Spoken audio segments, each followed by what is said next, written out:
common perception that vaping is harmless is a representation of ignorance. It has been proven by medical experts that the ingredients in vape oil does in fact have an effect on the body.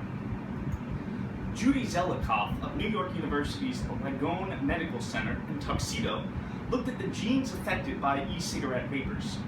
Her group exposed mice developing in the womb and for a month after birth to vapors at concentrations calculated to be comparable to what a vaping person might encounter.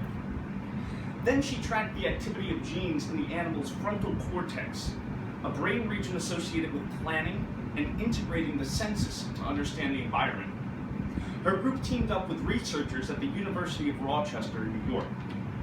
Both mice in the nicotine and no nicotine group showed behavioral changes. When adult mice that had been exposed to e-cig vapors in the womb moved, they tended to do so at almost twice the pace as unexposed mice if the vapors had no nicotine.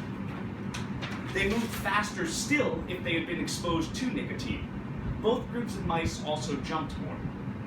And mice exposed to vapors also stood on their hind legs more than those that had not been exposed. All of these are behaviors that are reflective of increased or hyperactivity. Zelikoff reported possible agitation may occur as well. Her group is now exploring the effects on memory and mental disorders.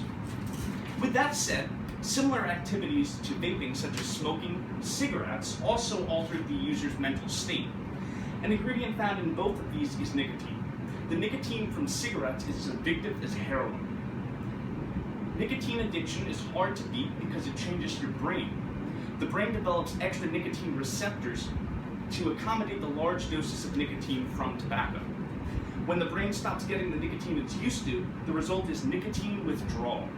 You may feel anxious, irritable, and have strong cravings for nicotine. Another issue surrounding the vaping problem is people's denial that it's actually a problem. Due to the fact that vaping has become a $2 billion industry since the year 2007, and because we've already explained the numerous health risks that are associated with vaping, it should be treated as more of a health epidemic rather than just a problem.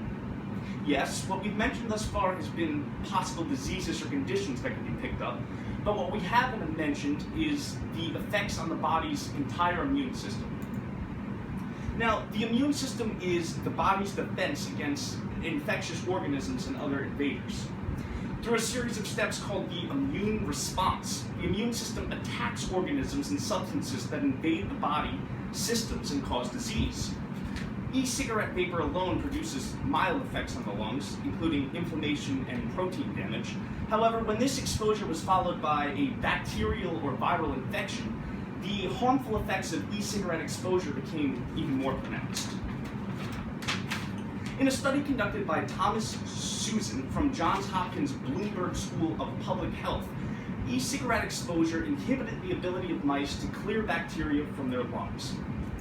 And the viral infection led to increased weight loss and death, indicative of an impaired immune response.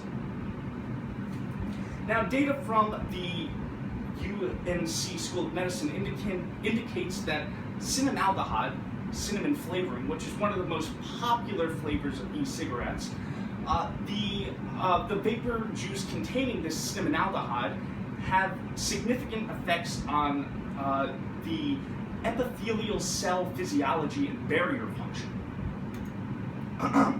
Cinnamon-flavored liquids, when inhaled, compromise respiratory immune cell function, or in plain English, UNC's research backs up what Thomas Susan's vaping study has concluded.